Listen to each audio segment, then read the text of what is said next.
in this gas, and they almost look like agents. They almost look like they're doing things. They're moving around. They kind of hold themselves together for a little bit, and they're trying to make stuff happen.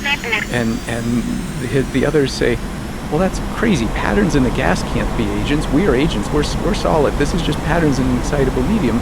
And by the way, how long do they hold together? He says, well, about 100 years. Well, that's crazy. Nothing. No real agent can exist to be that, dissipate that fast. Okay, we are all metabolic patterns, among other things, right? And so one of the things that, and so you see what I'm warming up to here. So one of the things that we've been trying to dissolve, and this is like some work that I've done with Chris Beals and others, is this distinction between thoughts and thinkers. So all agents are patterns within some excitable medium. We can talk about what that is, and they can spawn off others. And now you can have a really interesting spectrum. Here's the spectrum.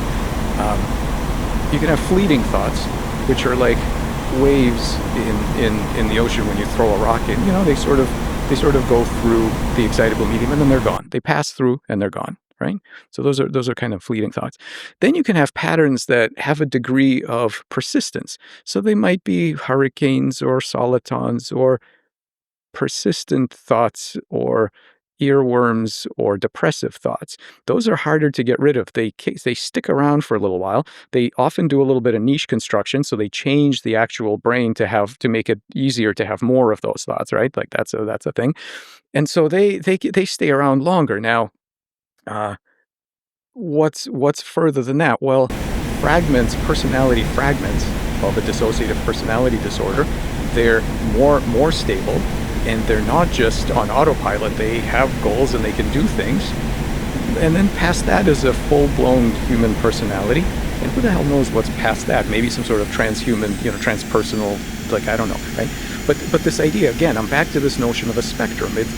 There is not a sharp distinction between, we are real agents and then we have these thoughts. Yeah, patterns can be agents too, but again, you don't know until you do the experiment. So if you want to know whether a soliton or a hurricane or a thought within a cognitive system is its own agent, do the experiment. See what it can do. Can it learn from experience? Does it have memories? Does it have goal states?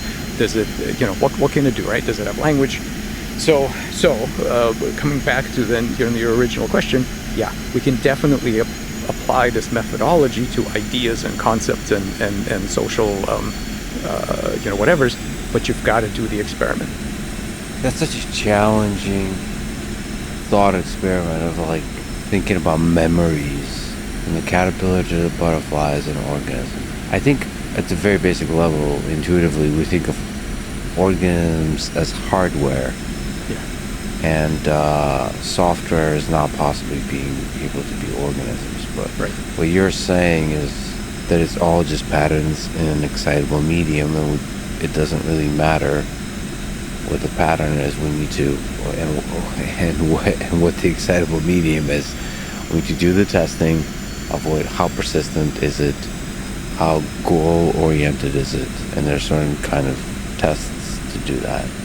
And you can apply that to memories, you can apply that to ideas, you can apply that to anything really. And you could probably think about consciousness. There's really no boundary to what you can imagine. Probably really, really wild things could be minds. Yeah, stay tuned. I mean, this is exactly what we're doing. We're getting progressively more and more unconventional.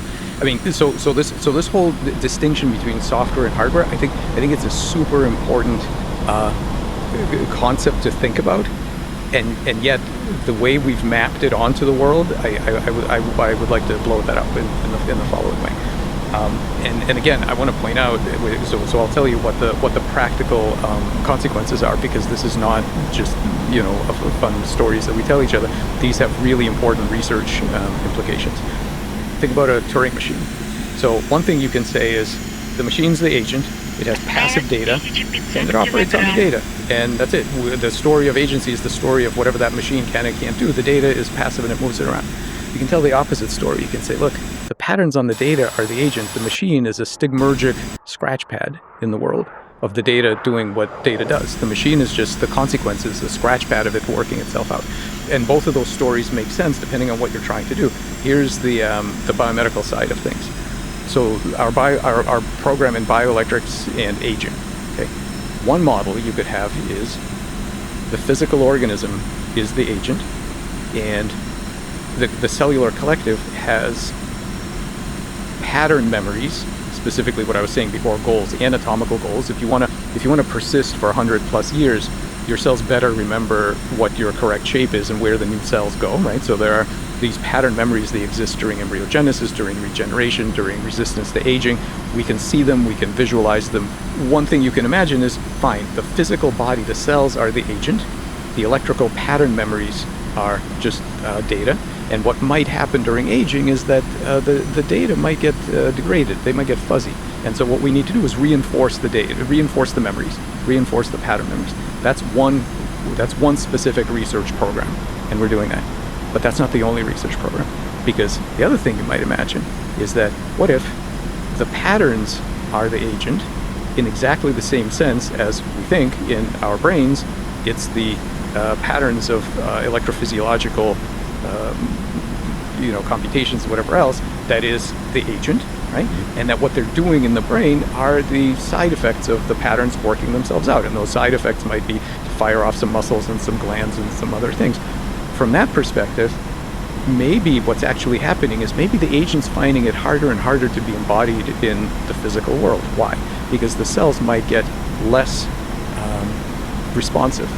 In other words, the cells are sluggish. The patterns are fine. They're having a harder time making the cells do what they need to do. And that maybe what you need to do is not reinforce the memories. Maybe what you need to do is make the cells more responsive to them. And that is a different research agenda, so which we are also doing. And we have evidence for that as well, actually, now. And then we published it recently. And so my point here is, when we tell these crazy sci-fi stories, the only worth to them, and the only reason I'm talking about them now, and I hadn't been up, a year ago I wasn't talking about this stuff, is because these are now actionable in terms of specific experimental research agendas that are heading to the clinic, I hope, in some of these biomedical approaches. And so now here we can go beyond this and we can say, okay, so up until now we've considered what are disease states? Well, we know there's organic disease. Something is physically broken. We can see the tissues breaking down. There's damage in the joint, what the liver is doing, whatever. We can see these things. But what about disease states that are not physical states? They're physiological states or informational states or cognitive problems. So, in other words, in all of these other spaces, you can start to ask, what's a barrier in gene expression space? What's a local minimum that traps you in physiological state space? And what is a stress pattern that keeps itself together, moves around the body, causes damage, tries to keep itself going, right? What level of agency does it have?